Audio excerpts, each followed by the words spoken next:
MS university की commerce faculty में admission का मामला गहराता जा रहा है। इसी बीच एक निजी होटल में वडोदरा के सांसद डॉक्टर हेमांग जोशी, विधायकों, एमएस यूनिवर्सिटी के वीसी प्रोफेसर विजय श्रीवास्तव समेत के पदाधिकारियों के साथ 3 घंटे बैठक कर मामले पर विचार विमर्श किया गया।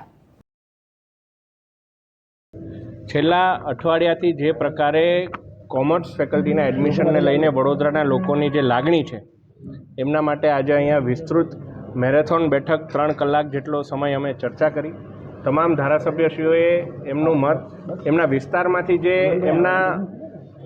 મતદારો છે, એમના લોકો છે, એમની જે પીડા અહીં રજૂ કરી। વીસી સાહેબે પણ જે યુનિવર્સિટી દ્વારા શું થઈ શકે એ બાબતે એમની વાત મૂકી અને સાથે મળી હાલ પૂરતું એ બાબત પર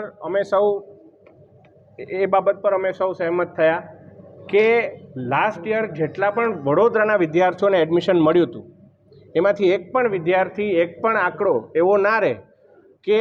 એ વિદ્યાર્થીને એડમિશન ના મળે અને લાસ્ટ યર જેટલા વિદ્યાર્થીઓએ એડમિશન લીધું એટલા જ વડોદરાના વિદ્યાર્થીઓને આ વખતે પણ એડમિશન મળે। આના માટે માનનીય મંત્રીશ્રીએ પણ ખૂબ પ્રોત્સાહક બાબત વડોદરા માટે એવી કહી કે જો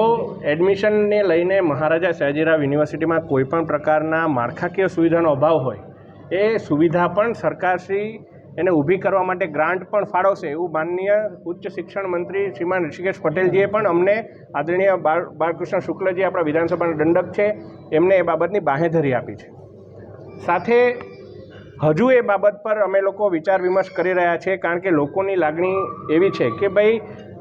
લાસ્ટ યરનું જે કટ ઓફ હતું એ સુધી જો પહોંચી શકાય તો હજુ વધારે વિદ્યાર્થીઓનો સમાવેશ થઈ શકે એ બાબતે સરકારશ્રીનું માર્ગદર્શન વધુમાં મેળવવામાં આવશે। પરંતુ વડોદરાની જનતાને એ બાબત જણાવવાનું આવે છે કે આ જે મીટિંગ છે તમામ ચૂંટાયેલા પ્રતિનિધિઓએ ખૂબ સારા વાતાવરણમાં પોતાના જનતાની વાત મૂકી છે અને એનો એક મહદઅંશે સુખદ અંત પણ આવ્યો છે। જે પણ વડોદરાના છોકરાઓ સાથે કોઈ પણ રીતે અન્યાય ના થાય એના માટે અમે લોકો જે સંખ્યા ગઈ વખતે જેટલા છોકરાઓને મળ્યા હતા એ બધા છોકરાઓને એડમિશન આપવાની એ જે વાત કરી હેમાંગભાઈએ એ જ કે જે સંખ્યા ગઈ વખતની હતી 95% જે એડમિશન થયા હતા વડોદરાના છોકરાઓના એ સંખ્યા અમે લોકો કેટલી સાચવી રાખીશું। સર જો એક વસ્તુ કે યુનિવર્સિટી વડોદરાની જ છે અને વડોદરાની જ રહેવાની અને કોઈ પણ વડોદરાના છોકરાઓ સાથે અન્યાય થાય અમારામાંથી કોઈ પણ ઈચ્છતા નથી। બધાને એ જ લાગણી છે કે વડોદરાના છોકરાને કેવી રીતે વધારેમાં વધારે સંખ્યામાં આપણે સમાવી લેવાય એ બાબતમાં અમે લોકો બહુ ડિટેલમાં લગભગ 3 કલાક મેરેથોન મીટિંગ કરી એના પછી જે કન્સન્સસ બનાવ્યા છે એ પ્રમાણે આપણા મંત્રી શ્રી ઋષિકેશભાઈ પટેલ સાથે પણ વાતચીત કરી અને એ પ્રમાણે અમે લોકો આગળ વધીશું। એ ચિંતા કરવાની વસ્તુ છે નહીં। વડોદરાની એમએસ યુનિવર્સિટી બધાની છે અને આપણે એમની ગરિમા સાચવવા માટે જે પણ પ્રયત્નો કરવું પડે બધાને વાલીઓને પણ કરવું જોઈએ, છાત્રોને પણ કરવું જોઈએ। બધા એક સાથે ભેગા થઈને એમએસ યુનિવર્સિટી કેવી રીતે પ્રગતિના પંથે ચાલી શકે